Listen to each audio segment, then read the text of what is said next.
द्वारिका नगरी और उसके डूबने का रहस्य। क्या आप जानते हैं कि भगवान कृष्ण की नगरी द्वारिका, जो कभी भव्य और संपन्न हुआ करती थी, अचानक समुद्र में क्यों समा गई? यह नगरी आखिर क्यों डूबी? क्या इसके पीछे कोई वैदिक शक्ति थी, या यह प्रकृति की एक आपदा थी, या फिर इसका परिणाम क्या था? क्या महाभारत में इस घटना का कोई उल्लेख मिलता है? क्या द्वारका के अवशेष वास्तव में समुद्र की गहराइयों में मिले हैं? इन सभी सवालों के जवाब के आज हम आपको इस वीडियो में उत्तर देने वाले हैं। अगर आप भी एक सच्चे सनातनी हो तो इस चैनल को सब्सक्राइब और वीडियो को लाइक करना ना भूल जाएं। तो आइए चलते हैं उस समय की ओर जहां भगवान कृष्ण ने द्वारिका नगरी की स्थापना की थी। यह कहानी शुरू होती है महाभारत के काल से।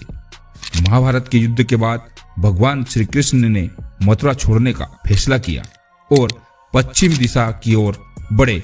समुद्र के किनारे जहां आज गुजरात स्थित है, भगवान कृष्ण के एक भव्य नगरी की नींव रखी थी।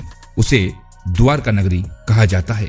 द्वारिका जो हर तरफ से द्वारों से बनी हुई है, इसीलिए उसे द्वारिका कहा जाता है।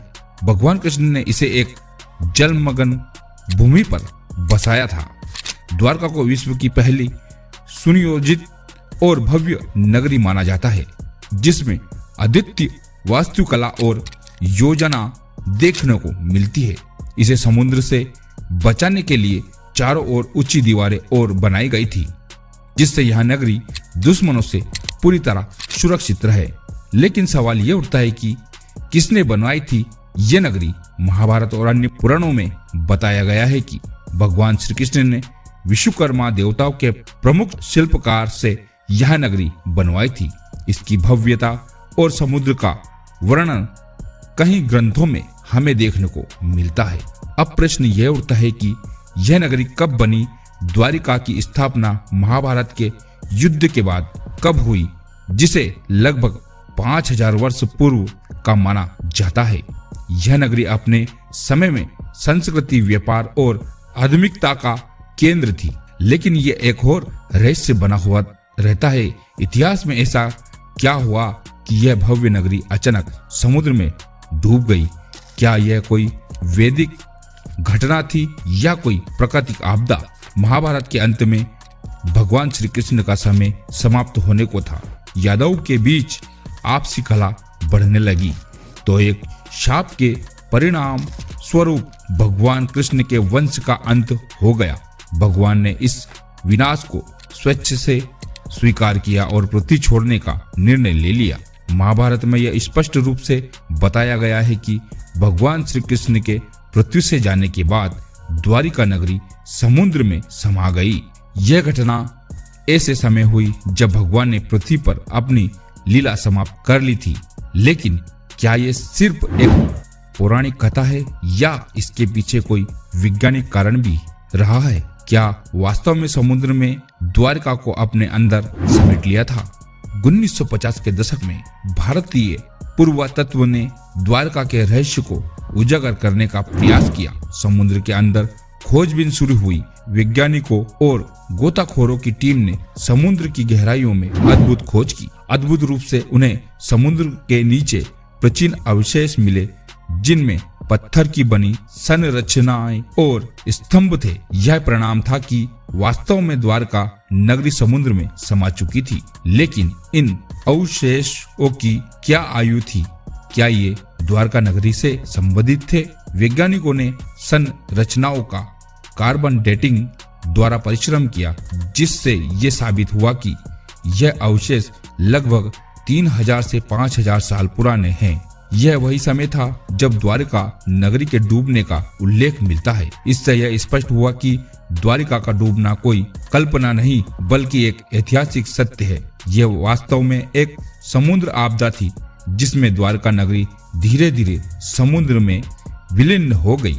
आज द्वारका न केवल धार्मिक दृष्टि से महत्वपूर्ण है, बल्कि इतिहास और पुरातत्व के लिए भी एक अनमोल धरोहर है। यह स्थान 4 धाम यात्रा का एक हिस्सा है और यहाँ भगवान कृष्ण की पूजा होती है। द्वारिका के मंदिरों का निर्माण बाद में हुआ, जो भगवान कृष्ण के समय की यादों को संजोए हुए हैं। यह आने वाले भक्त इस भूमि को पवित्र मानते हैं जहां भगवान ने अपने जीवन के अंतिम पल बिताए थे। लेकिन क्या द्वारका का पुनः निर्माण संभव है? क्या भविष्य में कभी समुद्र के नीचे छिपी इस नगरी को फिर से देखा जा सकता है? द्वारका नगरी का रहस्य सदा के लिए हमारे बीच रहेगा। यह नगरी भगवान कृष्ण के जीवन और महाभारत की एक जीवित याद है जो हमें बताती है कि समय कितना बलवान होता है। द्वारका समुद्र में समा गई, लेकिन इसका धार्मिक और ऐतिहासिक महत्व कभी समाप्त नहीं हुआ।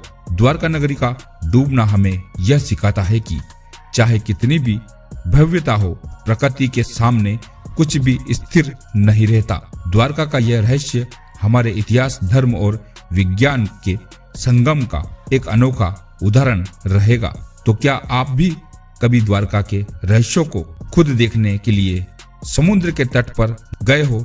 यदि हाँ, तो अपनी कहानी हमारे साथ जरूर साझा करें। यदि नहीं तो एक बार इस पवित्र नगरी का दर्शन जरूर करें।